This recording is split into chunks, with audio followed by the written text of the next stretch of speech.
करने वाला भगवान है, देने वाला भगवान है, रखने वाला भगवान है और खिलाने वाला भगवान है। बस खाना खुद बनाओ। अब ऐसा नहीं सभी भगवान पे छोड़ दो।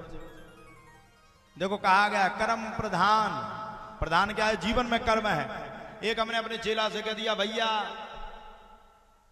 भगवान सब कुछ करता है, उसने उसी दिन से काम करना बंद कर दिया।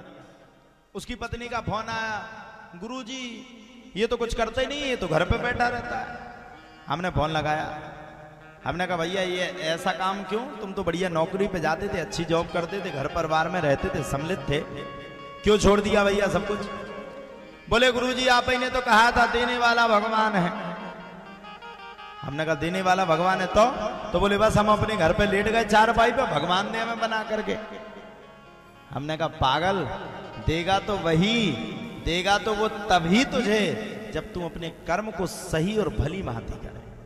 देखो करने वाला भगवान है, व्यवस्थाएं सब भगवान ने की। अब हम अपने घर में लेट जाओ, लेट करके कहें भागवत तो भगवान ही करवा देंगे। हमारी एक पोस्टर लगा दो और पोस्टर के ऊपर हमारी शकल के ऊपर एक बढ़िया माइक लगा दो, हमारी शकल मुंह बोलेगी। ऐसा नहीं हो सकता। कर्म किसको करना पड़ेगा? आपको।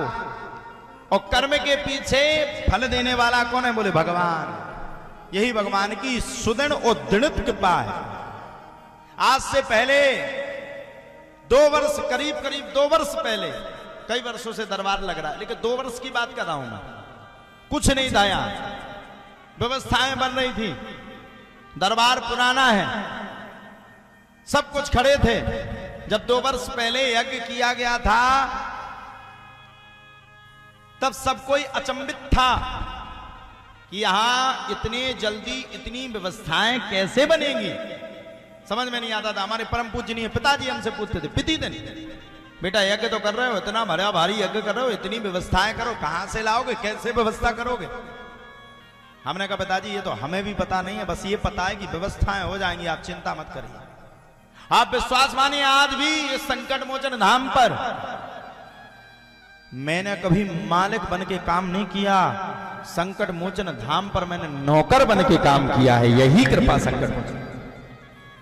किसी व्यक्ति से आप पूछ लीजिए, इतना बड़ा यज्ञ होता है, यज्ञ में सभी लोग हमसे कहते हैं गुरुजी एक आसन पे आप बैठ जाओ, आसन डाल लो, आप पीठाधीश्वर हो, आप महंत हो, आपको अपने वजन से रहना चाहिए, आसन को डाल करके रहना चाहिए, आप बैठिए विराजिए। बार बार लोगों ने मुझसे कहा, लेकिन मैंने बार बार लोगों की बातों को ठुकरा दिया।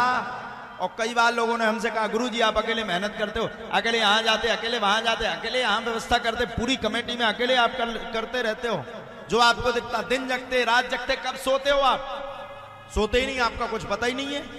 हमने उससे कहा पागल, बात तो वहीं पर आ गई। दुनिया में हम कहीं जाएंगे, हम गुरुजी बन करके जाएंगे, जरूर अपने वजन से रहेंगे। दुनिया में हमें कहीं भी खड़ा कर दो, हम पूरे वजन के साथ खड़े होंगे। तुम कह दो कि बिल्कुल कमरा में पैक रहना, हम बाहर नहीं निकलेंगे। लेकिन तुम कहो कि संकट मोचन धाम पर हम मालिक बन करके बैठ जाएं, तो संकट मोचन धाम पर तो सिर्फ एक मालिक है, वो बजरंगबली मालिक है, उसके अलावा कोई मालिक नहीं, सब नौकर।